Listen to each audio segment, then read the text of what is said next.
Sejam muito bem-vindos a mais um episódio da Blink Talks. Eu me chamo Diego Pacatuba. Eu me chamo Arthur Reis. E hoje nós temos aqui um convidado muito especial, Ricardo Steff. O Ricardo ele tem 23 anos, ele é formado em marketing, com especialidade em cinema e dramaturgia. É um diretor, roteirista e produtor capixaba que atua no cruzamento entre o cinema e o marketing e a criação dos conteúdos audiovisuais. Iniciou sua trajetória no cinema em 2020 e desde então vem consolidando sua presença no cenário criativo e cultural. Seja muito bem-vindo, Ricardo. Eu que agradeço, a participação. Estou muito feliz por estar aqui. É o primeiro podcast que eu estou participando. Primeiro de muitos. De muitos, em nome de Jesus. É um talento que a gente tem aí no estado. Não, assim, eu estou muito feliz mesmo, porque eu falei, gente, eu não sei se eu tenho história para contar e tal. Mas eu tô aqui, tô para agregar e seja o que é, vamos lá.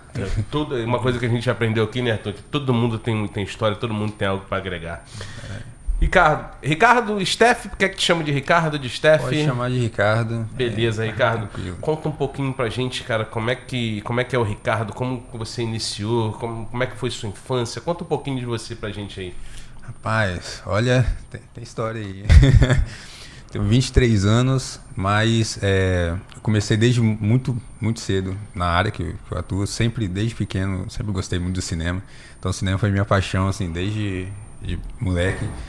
E eu comecei a sonhar nessa área. Eu falei, cara, eu preciso muito entrar nesse mundo audiovisual que eu encantava, né? Via lá na televisão aqueles atores, né? E eu falei, cara, eu quero participar disso um dia. Achei que era na frente de uma câmera, mas falei, não, é atrás.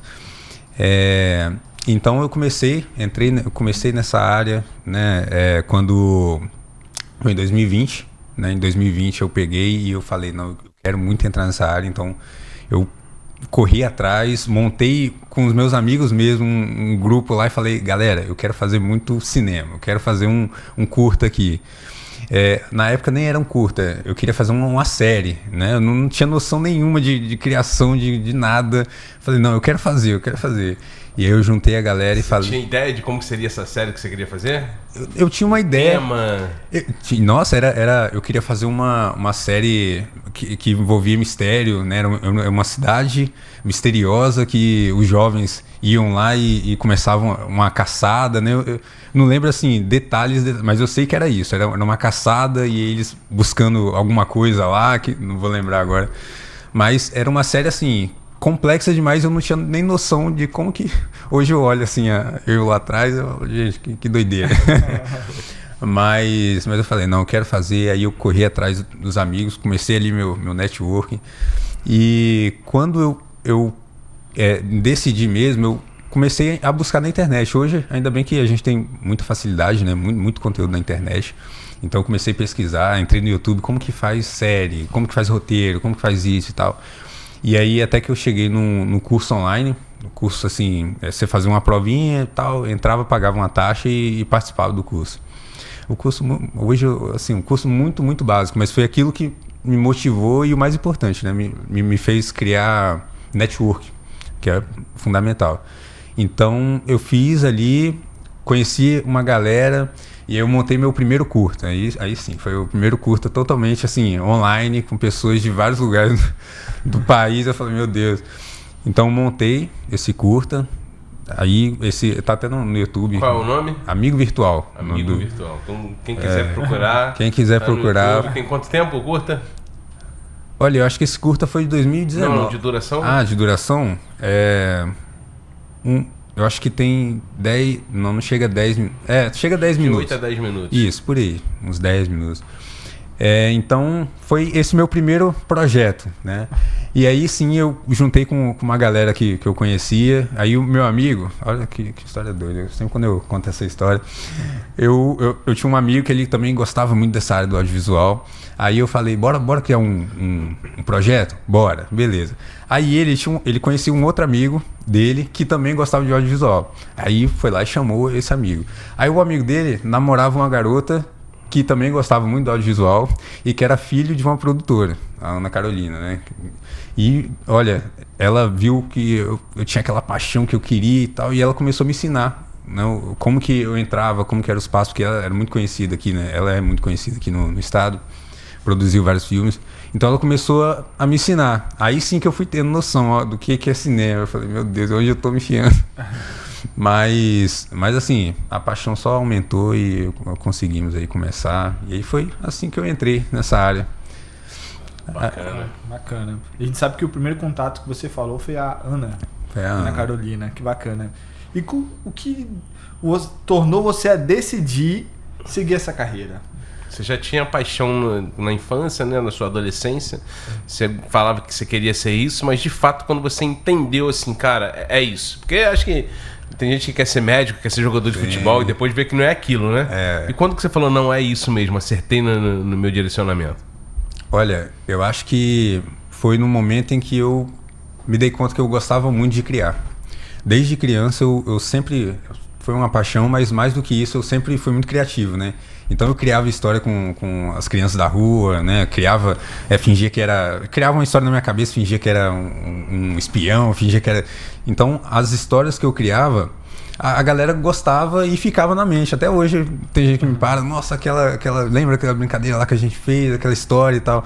Então eu percebi que eu tinha um dom, vamos dizer assim, né? Para criar. Uma veia criativa. Isso, exatamente. Sempre fui mais dessa área. E eu acho que foi no momento assim que eu comecei a ter contato, né? Quanto mais contato eu tive com o audiovisual, mais eu queria, né? Mais eu falei, não, é isso mesmo que eu quero, não tem jeito e tal. Mas é claro que nem tudo é assim, né? O audiovisual hoje, ele está crescendo, né? Ainda bem que o audiovisual tá muito crescente, assim, não só no mundo, e não só no Brasil, mas aqui no estado também, né? Que antes era uma loucura falar assim, eu quero fazer... Mas está crescendo, ainda bem. Então, no início, eu tinha que correr atrás do dinheiro. Eu não vou... Como que eu vou fazer para correr atrás do meu sonho? Correndo atrás de dinheiro. E aí eu fui pro marketing, né? Tava ali Aí eu comecei indo, aí eu fui vendo, não, isso aqui é legal também e tal, mas não, eu quero cinema. Então, quanto mais eu conhecia, mais eu queria essa área. Não tinha jeito, não. Eu confesso também que eu sou apaixonado por esses processos criativos de audiovisual, e hoje em dia, eu acho que se o Arthur tá vendo o Instagram dele lá, vira e mexe chamando uns riozinhos pra ele lá. Cara, tá muito maneiro. Esses dias eu tava vendo aparecia a Terra, e o cara falando assim, se alguém conseguir fazer um buraco na Terra e conseguisse furar a Terra ao meio, acho que eu vi. Se essa pessoa entrasse nesse buraco, ela ficaria presa no meio da Terra, ela sairia, ela ficaria flutuando, ela iria para um loop infinito. Aí depois falava assim, a resposta é, se a pessoa entra aqui, ela sai na nossa pizzaria. Aí vem o nome da pizzaria, com o melhor calabresa, com a melhor bacon. Cara, que maneiro, te prende. Se o cara chega e fala assim, olha, a nossa pizzaria tem a melhor... Eu não ia ficar parado naquele rio. Mas quando o cara vem... Essa é só tem vários, né? Então, cara, assim, eu digo que o brasileiro ele já é criativo por natureza, né? Sim. Então, se a NASA fosse fundada por brasileiro, eu acho que a gente já estaria em Júpiter. É mesmo. Exatamente. A combustão é água, não sei, irmão. Exatamente. Não, mas o brasileiro, quantas coisas, né, tops a gente tem aqui, quantos talentos a gente tem aqui, sabe, o audiovisual, né, que é a área que eu tenho mais contato. Mas, cara, o audiovisual parece que não, mas nós temos atores fantásticos aqui, pessoas fantásticas, profissionais fantásticos aqui no estado, e a gente valoriza, no Brasil, sabe? Se a gente tivesse um pouco mais de incentivo, assim, né, financeiro e outras coisas, rapaz, olha, Hollywood não seria nada, não. E em relação a esses processos criativos e visões, como é que você escolhe os temas e as histórias que você deseja contar nos seus filmes? Então, eu tenho como eu falei, eu sempre fui muito criativo, né? Sempre gostei muito de criar. Então, depende muito de como que eu tô passando também, né? Do que eu quero contar naquele momento de vida. Igual, por exemplo, em 2022 eu lancei o livro O Preço de uma Vida, né? E que incrivelmente eu trouxe aqui, mas eu vou deixar aqui para contar depois. Mas quando eu estava escrevendo esse livro aqui, foi muito do processo que eu estava vivendo, né, na hora.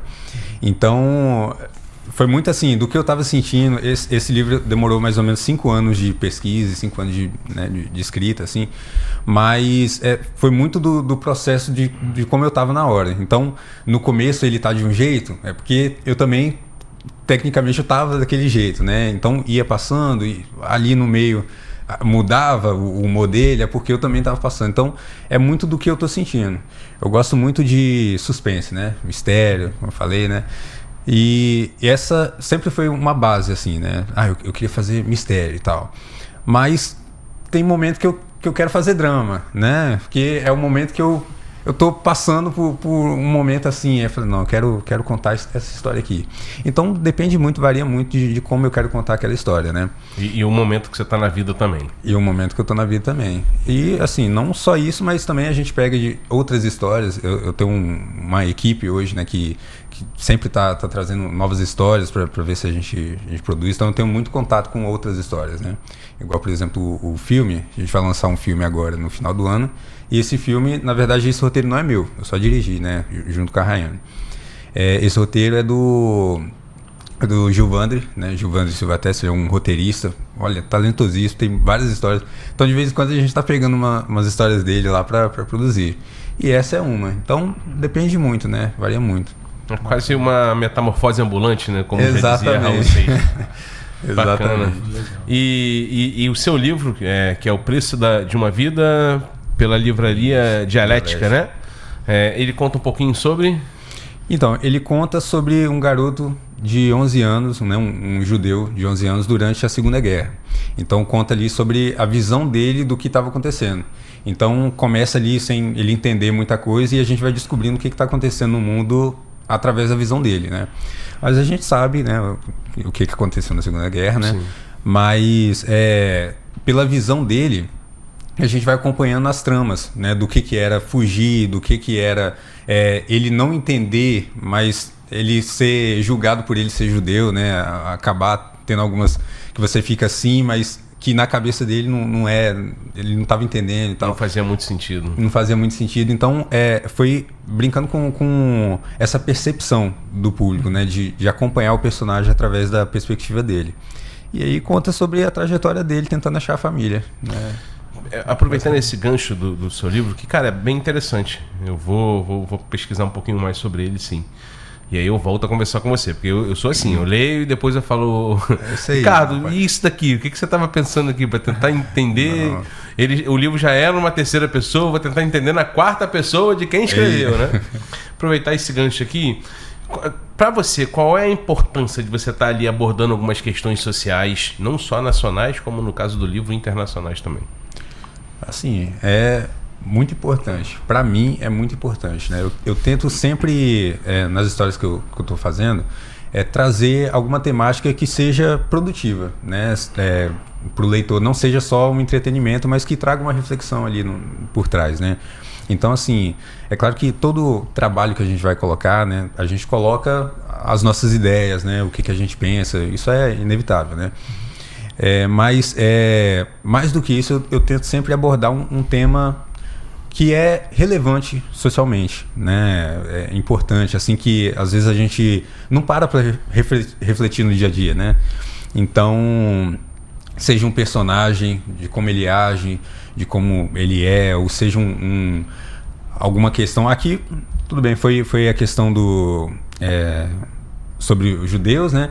Mas tem outras questões também que a gente vai abordando durante a trama que às vezes a gente não para refletir. Poxa, e quando a gente está lendo, quando o leitor lê, ele fala, poxa, realmente, né, isso aqui faz sentido.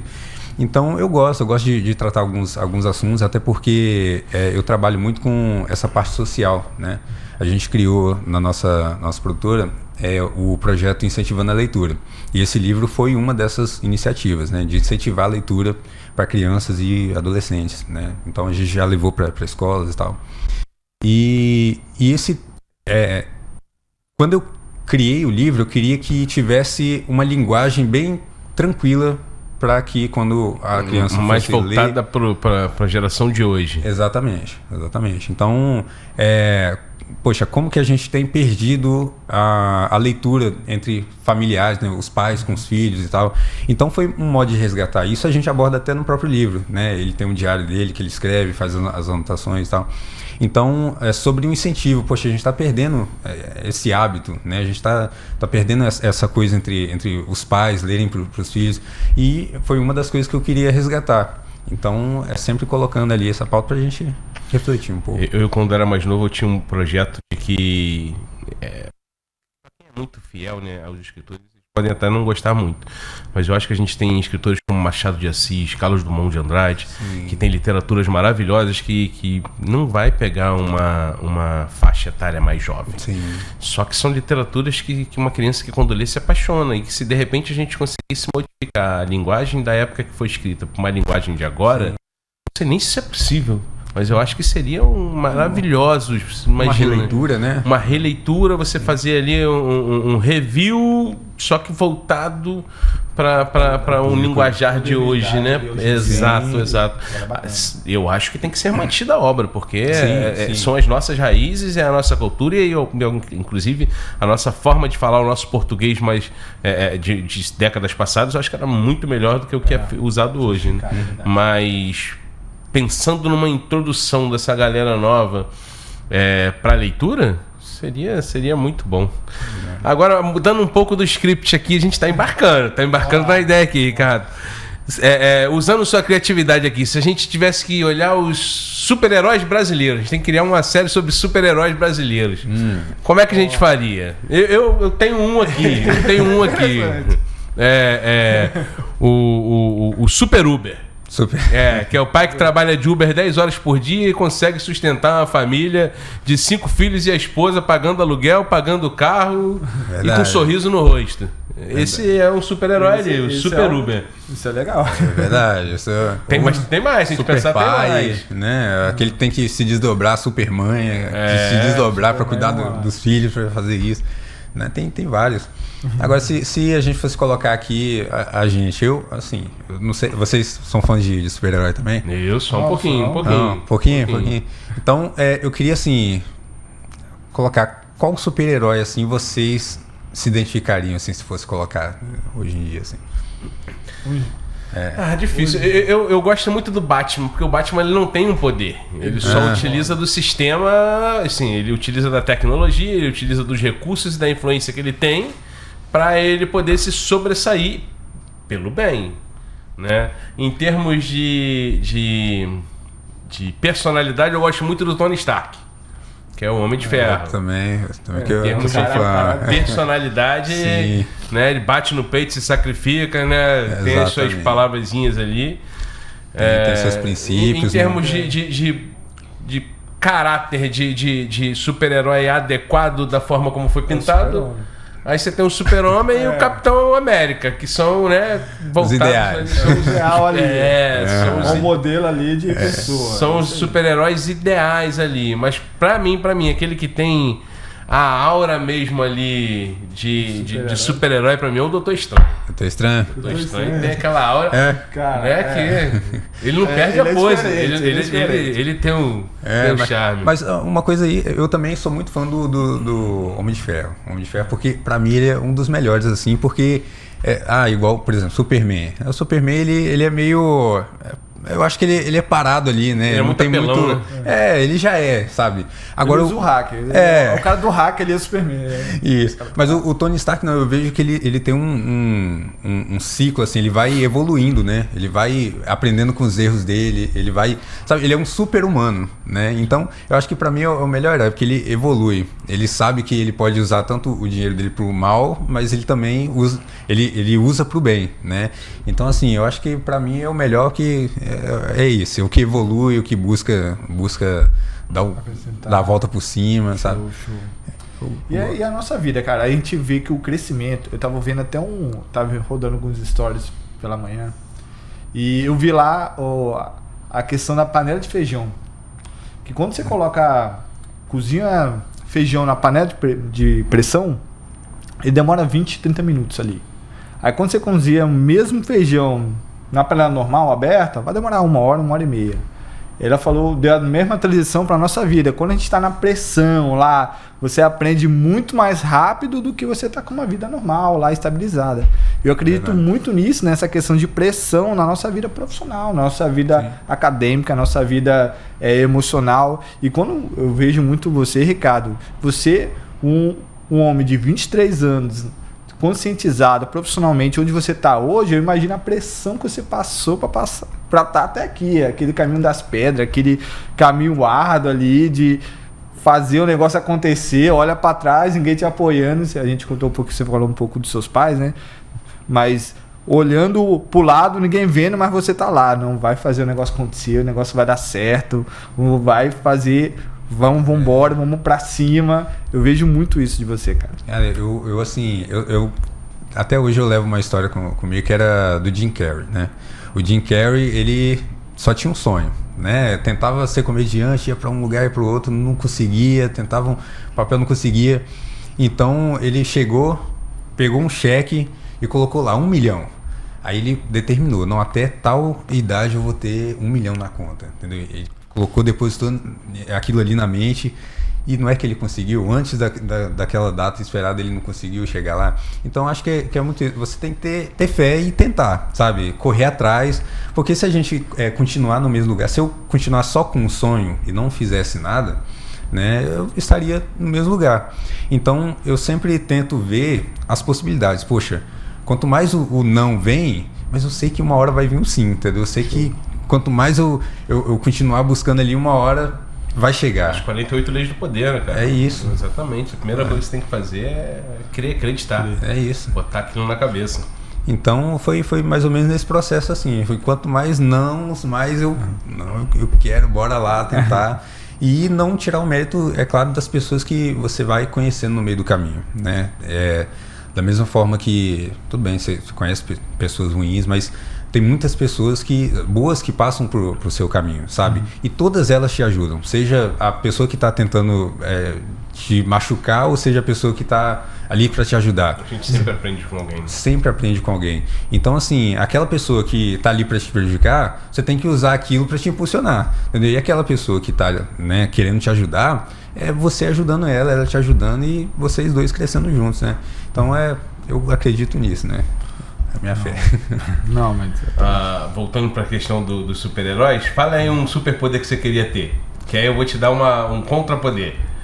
Superpoder que eu queria ter é saber de tudo. Saber de tudo? Saber de tudo. Beleza. Aí eu ia te falar, você poderia saber de tudo, mas só quando estivesse dormindo.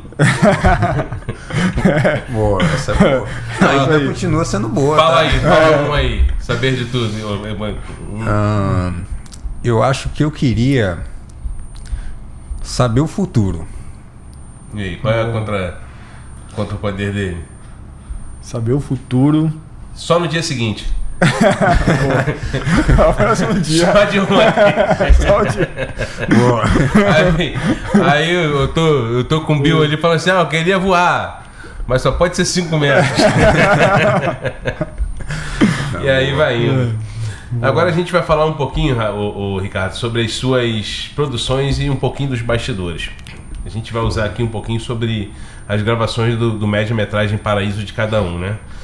Me fala um pouquinho como é que foi a produção, os bastidores, o que mais te marcou durante as gravações? Olha, o que mais me marcou, eu acho que é justamente a história do projeto que mais me marcou. Por quê? Esse projeto ele veio, foi Gilvandre, né? Gilvandre, o roteirista, ele veio até mim, aí a gente começou a projetar como que a gente podia fazer para produzir, né, o projeto. Aí eu juntei com os meus sócios, né, que é o Enzo e o Daniel, e a gente começou a projetar como que a gente pode fazer isso e tal. E aí depois eu chamei a Rayane para compor, né? A Rayane também, ela dirige e tal. E aí a gente, vamos lá, vamos fazer e tal. Aí a gente escreveu, só que ele não é assim, né? Você escreve e aí depois quando passa tá lá e tá pronto e é isso, mil maravilhas. Não, tem um processo inteiro, né? Tem produções que você vai demorar anos, né? Tem produções que demoram décadas para serem feitas. E essa até que foi rápido, né? Então a gente ficou ali 1 ano de preparação, 1 ano e pouco. Começamos a produzir e aí eu tinha me programado todo, porque na época eu estava trabalhando, né? E eu tinha me programado todo para que naquele período ali eu estivesse só por conta do filme. Só que aí, por conta de alguns problemas, tiveram que adiar as gravações. Aí pensa, né? Aí eu tive que me desdobrar e aí Então eu comecei a entrar no estado de burnout, né? Eu comecei a entrar no estado de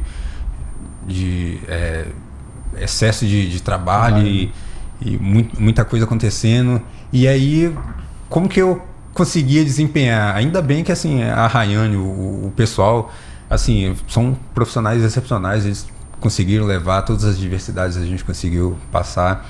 Mas porque a história me marcou mais, né? Porque a história conta exatamente sobre isso, entendeu? Sobre a personagem principal, a Laura, né? Eu não vou contar spoiler, eu quero ver vocês lá no cinema. Aí, ó, a gente vai estar lá. Mas conta um pouco sobre exatamente isso, né? Então, meio que eu tava vivendo ali na personagem. Então, isso foi o que mais me marcou na produção. E foi excepcional. Não, show. Foi trabalhar com mais de 40 profissionais, né? Foi aquele novo ciclo ali que muita gente correndo por um lado, por outro, aquela coisa toda. Qual foi o maior desafio dessa produção que você teve? Cara, olha, eu falo assim que realmente é muita gente ali para você estar dando atenção, coordenando, é muita coisa acontecendo ao mesmo tempo, porque igual o cinema, ele não é feito só de você, ele é feito de vários profissionais, todo mundo precisa estar alinhado para que a gente consiga fazer um bom trabalho, né? Então assim, para que isso aconteça, a direção também tem que estar alinhada, a gente tem que estar alinhado, então foi um desafio a gente conseguir dar conta de tudo, né? De colocar, poxa, foi a primeira vez que tinha tantos profissionais no set, várias coisas acontecendo, então acho que esse foi o maior desafio, né? Da gente ter que pegar a rédea e falar, galera, é aqui e tal, não, é isso aqui, né? Coordenar. Todo mundo tá em prol de um mesmo objetivo, né? No mesmo objetivo. É como a gente coordenar uma empresa, querendo ou não, é uma empresa temporária que passa por ali, né? Tem a hierarquia, tem a cada setor, então mesmo que a gente ache assim que a gente está preparado, né, que uma empresa ela vai crescendo aos poucos, ela vai ali na produção não, foi tudo de uma vez, pronto, né, um monte de gente e tal.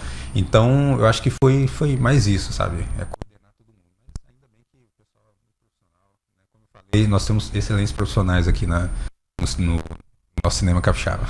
Eu tenho uma pergunta aqui de uma seguidora nossa, a Renata Mendes. Ela diz o seguinte, ela também é atriz. Ela fala assim, Ricardo, como é que é para você lidar com atores, mesmo você não lidando com atores tão renomados, talentosos, mas não renomados, como é que é essa questão de ego? Como é que é essa questão de entender o papel? Como é que foi isso? Assim, nós tivemos atores ali, né, mas não tivemos realmente atores de Hollywood, Globo. Eu não sei como é trabalhar com um ator de Hollywood, né? Não sei como é que funciona. Mas na nossa produção, eu fiquei amigo assim de todas as atrizes, todos os atores que passaram ali no set. Porque eu gosto muito de ter essa relação com a equipe, né? Eu sou muito dessa área de... Eu chego no set e quero conversar com todo mundo, quero dar atenção a todo mundo, porque eu acredito nisso, né? Poxa, dignidade. Eu vejo muitas pessoas falando sobre projetos grandes, né? Que o diretor ele era carrasco, era isso. Cara, mas eu não me vejo assim, né? Mesmo que eu tô ali produzindo, você tem que estar centrado, muitas vezes você tem que estar ali e não tem como dar atenção aos atores, não tem como dar atenção aos figurantes. Mas, cara, eu gosto muito desse contato, porque eu acredito que fica melhor, né? Eu penso da seguinte forma, você ali como diretor, você pega ali o enredo e aí você imagina que naquele roteiro ali a cena tem que ser de uma forma. Isso. Então você tenta passar isso pro ator para que ele interprete daquela forma. E aí o ator, você passou pro ator que você quer que ele faça de um jeito e o Arthur não tá fazendo.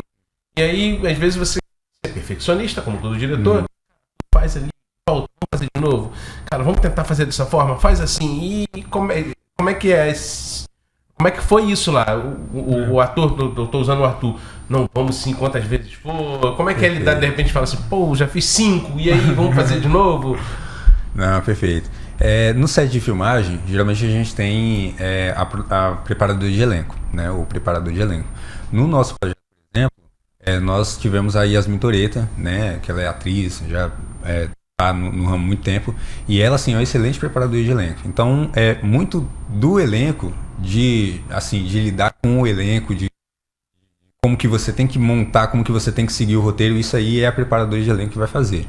Então ela ajusta e ali na hora a gente só refina. Fala, ó, eu quero um pouquinho disso aqui, entendeu? Não, faz assim e tal. Então, o papel do diretor no set, ele é refinar o que já foi preparado há muito tempo. Então, assim, se a produção ela chegar lá na hora e você tentar ajustar grandes coisas lá na hora, vai sair muito caro. Porque uma diária no cinema é muito caro, muito caro. Você tem que pagar diária, você tem que pagar alimentação, você tem que pagar transporte, é tudo, né, que você tem que pagar. Então você tem que chegar lá na diária com tudo pronto. Então o papel do diretor é ver o que não está dando certo muito antes, né? Então se o ator ele não está conseguindo desempenhar um bom papel, mesmo se você está ali tentando e tal, ele não está conseguindo transmitir aquilo que você quer, ou o ator tá sendo muito problemático, aí cabe o diretor falar, olha, muito obrigado, mas a gente vai tentar com outra pessoa, sabe? Ou, né, às vezes é muito difícil, né? Com certeza, a gente está ali e tal, tentando, mas tem vezes que para salvar o projeto a gente tem que falar, infelizmente não vai ter como, entendeu? Então é basicamente isso. Bacana. Legal demais. No meio desse projeto também surgiu aquela não é entrevista, aquela propaganda que você apareceu. Quando eu tava lá, o Monique futucou aqui, amor, é o Ricardo na televisão. Eu falei, eu acho que é, cara. Vou mandar mensagem pra ele, ver se ele é mesmo. Rapaz, não fala não. Pô, ficou super legal. A Monique se amarrou. De quê? Foi propaganda Zé Coxinha. Eu posso falar? Eu posso dar? Pode, fica tranquilo aí. Falei a marca. A gente foi na verdade, o meu sócio chegou, né?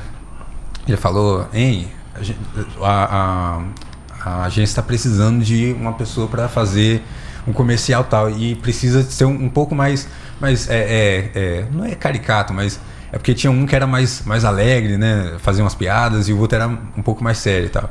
E a gente tá precisando de uma pessoa assim igual você. Eu falei assim, como? Sério? Aí eu peguei, não, beleza, então vamos lá, né? É um desafio, nunca tinha feito VT pra... É igual aqui, me chamaram pro podcast, nunca bora lá. E aí eu cheguei lá, eu conheci a galera e tal, aí na hora, beleza, vamos gravar. Aí gravamos, né? Eu já tô acostumado com esse meio audiovisual, beleza. Rapaz, quando eu me vi lá na TV, eu falei, não é possível. Ficou legal demais. Não, ficou... Eu falei, rapaz, que vergonha. O pessoal, todo mundo fala, eu te vi lá na TV. Eu falei, meu Deus. Mas foi legal, foi divertido, assim. E um aprendizado, né? Aprendizado. Tudo que a gente puder ir aprendendo, entendeu? Até mesmo para quando você estiver dirigindo você já ter passado por aquilo, acho que fica mais fácil de informar. Sim, conhecer os bastidores de como é uma propaganda para televisão e tal. Foi legal, nunca tinha acontecido. Às vezes o tempo que você demora para produzir um conteúdo de 20, 30 segundos, né? Verdade. Pegando esse gancho aí de aprendizado, que conselho você daria para quem quer começar no cinema, mas ainda não tem contatos ou estrutura? Legal. Tem uma atriz aqui do estado, uma senhora que ela se chama Thelma, né? E ela fez um documentário pra gente e fizeram a mesma pergunta pra ela. Eu achei muito legal a pergunta, eu vou falar a mesma coisa. Se você quer dinheiro, não vai pro audiovisual. Porque o audiovisual, ele é para quem ama estar ali. Porque no início, você vai fazer muita coisa que você não vai estar ganhando, sabe? Você está ali porque você precisa criar primeiro o seu nome, você precisa criar network, você precisa estar ali no meio. E muitas das vezes as produções não vão ter isso, né? Vão chamar, a gente tem uma produção aqui, mas a gente está iniciando, você pode ajudar a gente e tal? Beleza, bora lá, né? Isso aí. E aí você cria aquele network, cria aquela base ali, né? Vai aparecer no projeto, né? O seu nome vai começar a ser reconhecido. Então você vai criando aquela estrutura. Então assim, não vá pensando que o audiovisual você vai chegar lá e já vai chegar com o dinheiro que o Ryan Reynolds ganha no Deadpool. Não tem como. Então assim, é por criar mesmo. Você quer entrar para o audiovisual? Beleza, então vai estudar. Porque tem muita gente que acha que para entrar no audiovisual você não precisa estudar. Muito enganado. Não é só aparecer na TV, não é só estar ali. Precisa estudar muito, muito. Vai assistir videoaula, vai ver vídeos, vai... sabe, pessoas, se tiver alguma produção menor acontecendo, tenta entrar lá, fala, eu posso pelo menos dar uma olhada, tem como eu fazer alguma coisa aí e tal? Botando a cara, né? Mandando mensagem, sabe? A primeira vez que eu estive numa produção foi numa mensagem. Eu vi uma produção acontecendo, aí eu entrei em contato com o pessoal e falei, pessoal, olha, eu quero muito aprender e tal, né? Tem como vocês, né, me colocarem aí e tal? Aí eu fui e entrei. Aí eu coloquei tudo que a Ana Carolina já tinha passado e coloquei ali, o pessoal gostou e fomos engajando.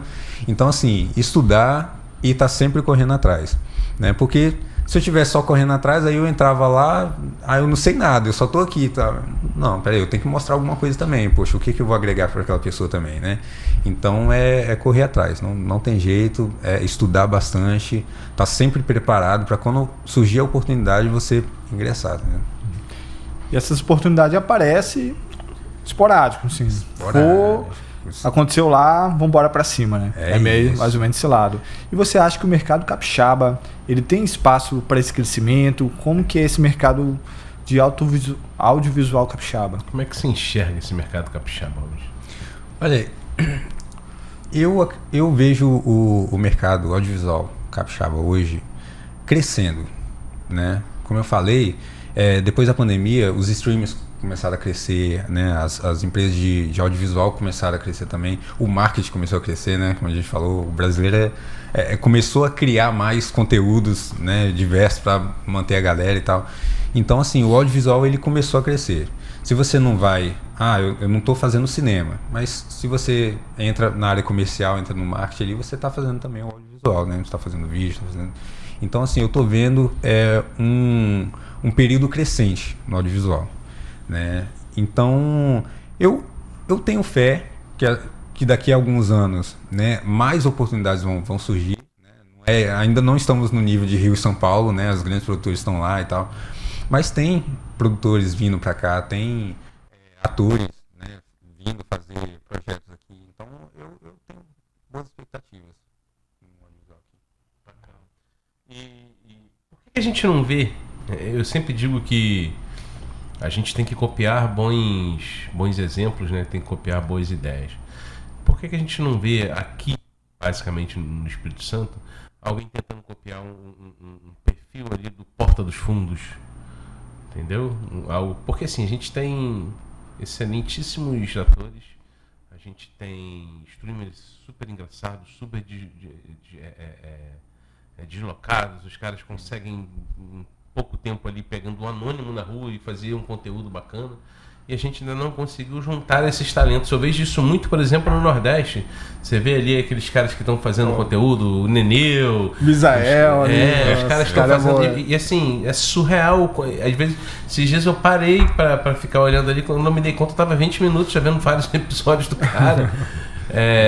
E a forma de ganhar dinheiro hoje também tá diferente. Né? Eu cansei de ver pessoas que não têm a qualidade de muitos diretores e de muitos roteiristas, mas ele conseguiu ter um leve destaque numa plataforma como um TikTok, um Instagram ou YouTube, e dali ele começou a ter recursos para estudar e se transformou num bom profissional.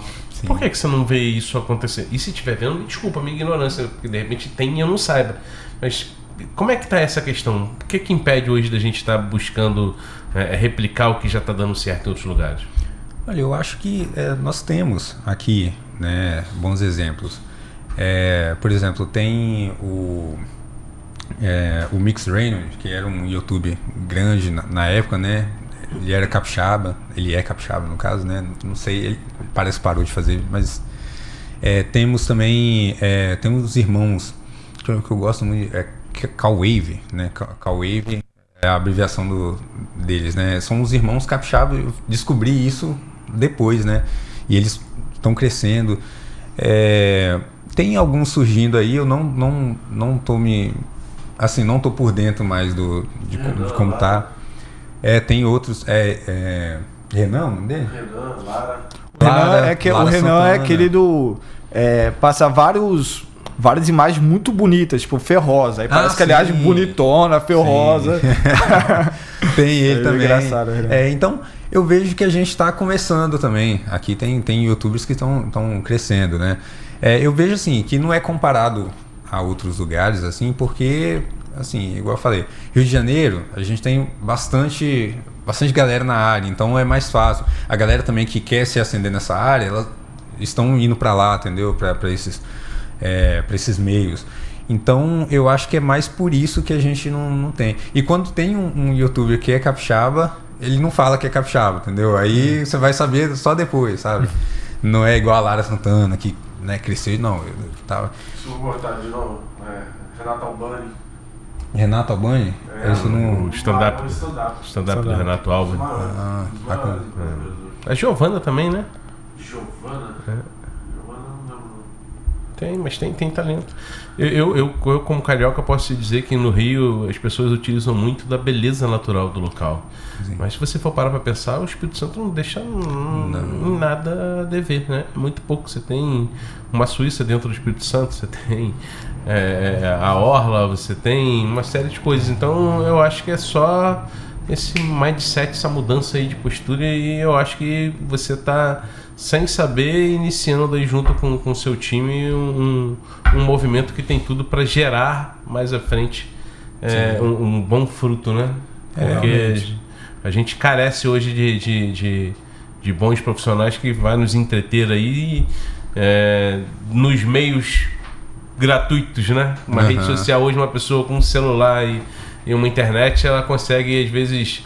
Já cansei de ver relatos de pessoa que sai da depressão porque alguém, né, deu um suportezinho, é uma piada, uma situação, o próprio relato de como aconteceu, se agarrar numa fé. Então a gente hoje carece de conteúdo de qualidade. Realmente. A gente vê muito conteúdo que eu digo que é aquele conteúdo sujo, que é a pessoa com uma roupa mais curta, né, sem querer entrar em polêmica, mas voltando muito mais para um outro lado do que aquele lado de você trazer qualidade, né? Sim.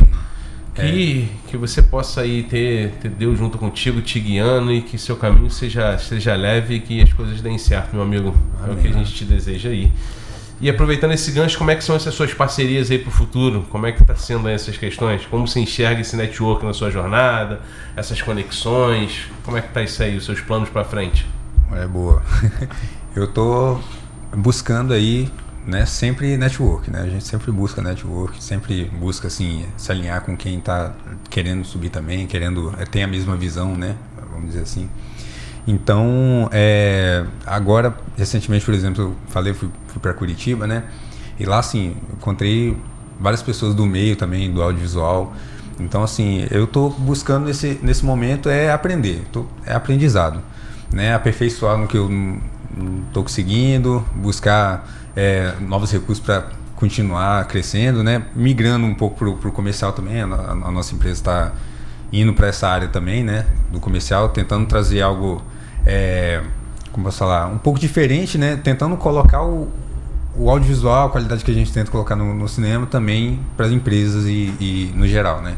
Então, nós estamos aí nesses meios, mas não deixando também o audiovisual. A gente está, né, com projetos também, né, aí em mente, na mesa, né, e em breve, né, estaremos aí no cinema, né, aí lá sim vamos falar um pouquinho mais, e eu espero vocês lá, hein, vocês estão convidados. Opa, estaremos lá, só avisar que a gente vai com certeza te prestigiar. Isso é bom. E para você, qual os próximos passos de sonhos dentro de cinema? Você almeja fazer outro tipo de filme? Como que tá esses projetos futuros? Bacana. Eu tô querendo muito levar a nossa cultura do Espírito Santo, né, o nosso nome, assim, né, do audiovisual, para outros lugares também, né? Como eu falei, nós temos excelentes profissionais, temos estúdios bons crescendo agora, entendeu? Vários projetos surgindo, sabe?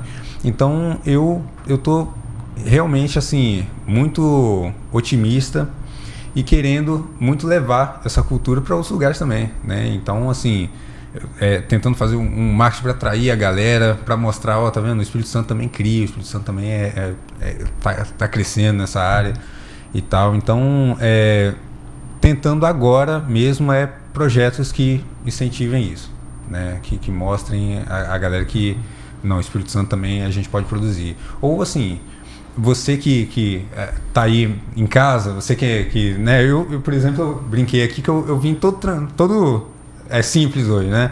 Mas é justamente isso, mostrar que a gente pode fazer. Hoje a gente tem um celular, o celular tá com boa qualidade, hoje tem grandes filmes feitos com celular, sabe? Então, será que a gente precisa de grandes produções para a gente conseguir boas histórias? Né? Às vezes a pessoa tá lá na casa dela, tá com um celular e com um sonho, mas que ela pode chegar lá também. Então é mostrar isso, né? Então agora a gente está tentando montar um canal legal, que em breve a gente vai estar trazendo também conteúdos também relacionados ao cinema, a essa área e tal, para até incentivar e mostrar mais sobre esse lado também nosso, né? E assim, continuar com os projetos que já estão dando certo, né? Continuar falando sobre a leitura, continuar falando sobre essas coisas para que outras pessoas despertem também. E a gente, quanto mais pessoas despertando para essa área, mais, né, recursos, mais gente nós teremos. Então esse é o meu projeto, tentando. Com uma conversa boa passa rápido, né, rapaz? A gente está finalizando aí. Antes da gente finalizar, né, e te agradecer, Ricardo, eu queria só dar um espaço aí para os nossos patrocinadores que fazem com que ajude o espaço a continuar. A Amarilis, a loja Amarilis, Instagram Use Amarilis, vai estar aqui embaixo, né? É uma roupa feminina de alfaiataria, entrega em todo o Brasil e fica aqui em Serra e Moradas de Laranjeiras. E para você que tem um e-commerce ou para você que precisa buscar uma transportadora que vai te fazer uma entrega com qualidade, na verdade, se você quer uma entrega eficiente, procure a Blink Logística Inteligente, que ela vai te dar esse suporte, beleza? Ricardo, é isso, meu amigo. Obrigado por ter vindo, tá? Foi um prazer, conversa nossa aqui. E a gente tem outros quadros aí, a gente vai te chamar de novo aí, principalmente pra gente falar sobre super-heróis. Aí, ó, sai conteúdo aí. Quer deixar um recado para as pessoas que te acompanham para esse cenário? Fica à vontade, o espaço é seu, meu amigo. Então, primeiramente agradecer a vocês pelo convite, né? Como eu falei a primeira vez, mas foi super tranquilo a gente conversando aqui. E assim, falar que se puderem me seguir lá no Steph.Ricardo, né? Lá a gente está sempre postando alguma coisa relacionada ao audiovisual, e também a Utopia Filmes, né, que é a nossa produtora, que também estamos sempre colocando alguma coisa lá sobre os nossos projetos. Então, quem quiser saber mais sobre o nosso trabalho, entra lá. Beleza, Steph.Ricardo, Steph com 2 Fs. Isso. E Utopia Filmes. E Utopia Filmes. Então é isso. Gente, obrigado por estar nos acompanhando. Mais um episódio. Aquele abraço.